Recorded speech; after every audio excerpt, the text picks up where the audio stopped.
Faker's like, what are they doing? What? What is this? He's tilted. He's tilted. That's it. He's already tilted. This is actually a long con set up by... But crowd already getting started up for Faker, but... Yeah, I'm getting distracted. There's like a giant picture of Faker like above me right now, so I'm just actually not paying too much attention to what you're saying. Hurts. It does. It does. I mean, Faker and Mata. We'll talk about Mata, 2014 World's MVP. Faker, 2016 World's MVP.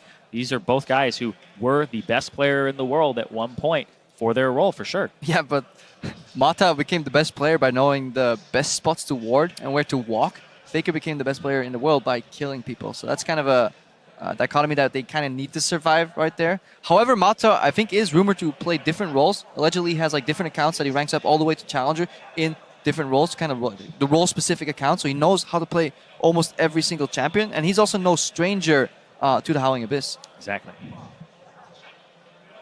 There's a shot. Yep.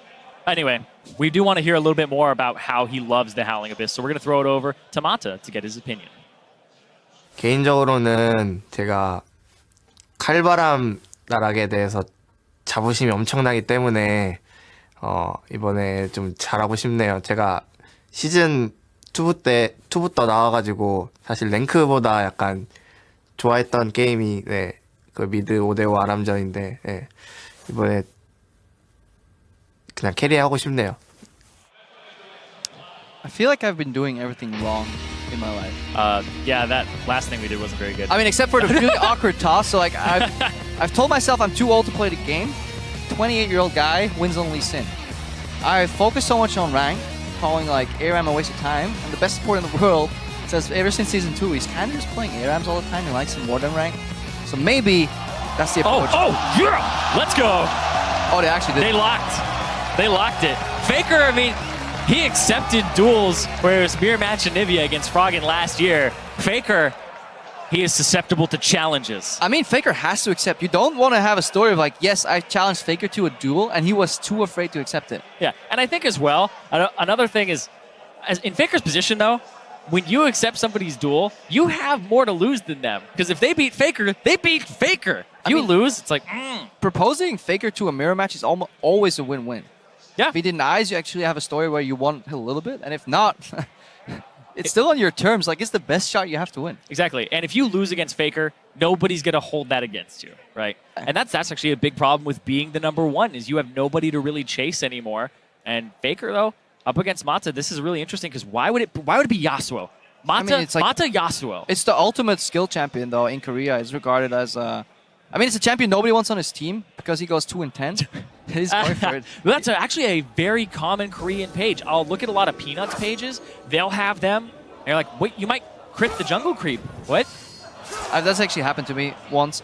Actually, it happened in the OGN finals. Is that why you lost? We lost for many more reasons than that, but that was actually 1% crit. Let's hold it. That's the story I'm going to tell. I stole a red buff because my jungler crit right before the last auto attack. That's what happened on a live game, and then we tilted a tiny bit. So who'd you give the red buff over to? I was Soraka. Like, he had red buff Soraka. And like, anyways, doesn't really matter. Okay. Old story. Faker versus Mata. Faker is not running the 1% crit, so RNG gods have to be with Mata for once. So this is the matchup that I will usually play on the 1v1 map. I'll just play Yasuo every time that I can, because otherwise I can only feed one kill. You can't go to 0-8. It prevents me from doing that, but every time you miss a Q, it's actually a big deal in this matchup. Yeah, it's about lining up the Qs to hit both minions and honestly the enemy Yasuo. Mata got pressured first because he really didn't feel comfortable trading against Faker. Faker standing on the outside of turret range here, so every time Mata walks up, he can at least get a Q in the face. He wants to stack it up. It's a very micro-heavy matchup where you really want to click really right next to your champion. Faker's still level 1. Oh, Faker might be done. He has to get out. That was a really good trade by Mata. Got him again! Tower shot. Ignite. One more. Oh my God, did that! Mata takes down Faker.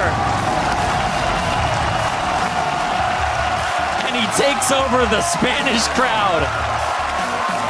I'm trying to break this down. It all goes back to the Q that Faker used after the first wave. The crowd is in love with this. FAKER again. Mirror match. The opponent's terms goes down. Team Ice. Ooh. I mean, Yeah, FAKER used the Q when he turned around into the thin air, and Mata just rushed for that first minion, got level 2, and then went so aggressive on FAKER that FAKER never got access to that dying creep. Borderline level 2 right there. Obviously, it's the 7th creep that levels you up, so the first melee minion of the second wave. FAKER should have been there quicker because he had the push. yeah. Well, the thing is, FAKER got the push on him, and when the minions actually create a nice line for the Yasuo, you have more chase down. You have a longer lane to actually make the Yasuo run down. So being underneath your turret in a mirror match like this isn't necessarily the worst thing, because they have to keep running from you. You get an E on them.